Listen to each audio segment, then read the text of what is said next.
first off, let's pretend like this is our IV hood. So you're standing in front of it. The air is coming out at your chest. So the first thing you want to do is you want to set up your hood so you're not infecting anything in the hood. So obviously all your equipment needs to be located somewhere else on the hood. So you can either line it up to one side, so just have it all there, so that's your non-sterile area, or you might have a plastic bin or something you can put it in off to the side. So you only want to put the products out you're working with.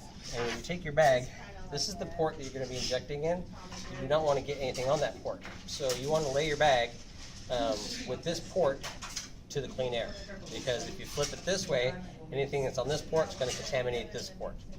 So you want to flip it. Now, depending on which handed, if you're right-handed, you're probably going to have your syringe or needle in your right hand, so you probably want to put your bag on the left side. If you're left-handed, put it on the left side. Okay. So the next thing is we're going to do is amp. So I'm going to take my amp.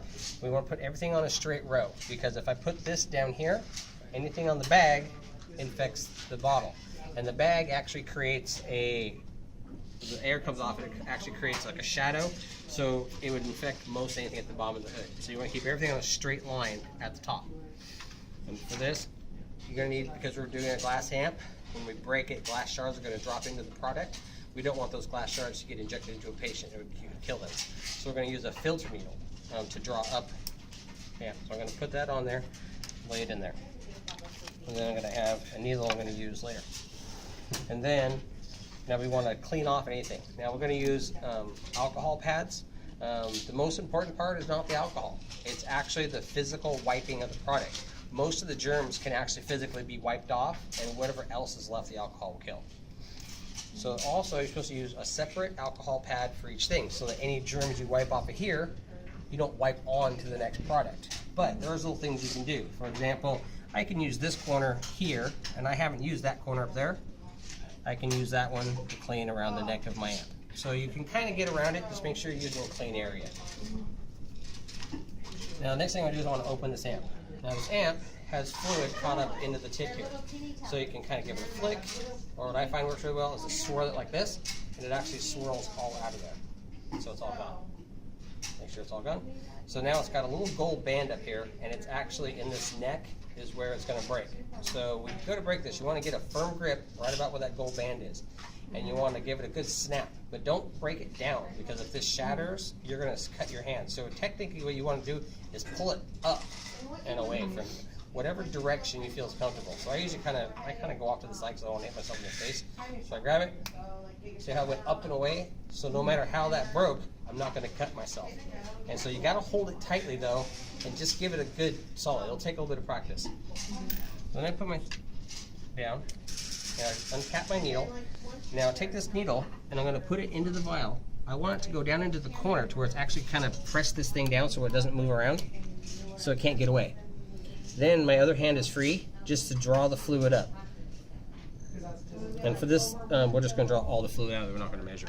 So now all the glass shards are trapped into this filter right here. So now we want to recap this needle so we can put a regular needle on. Because if we put this in the bag and push, you'd push all the glass back out.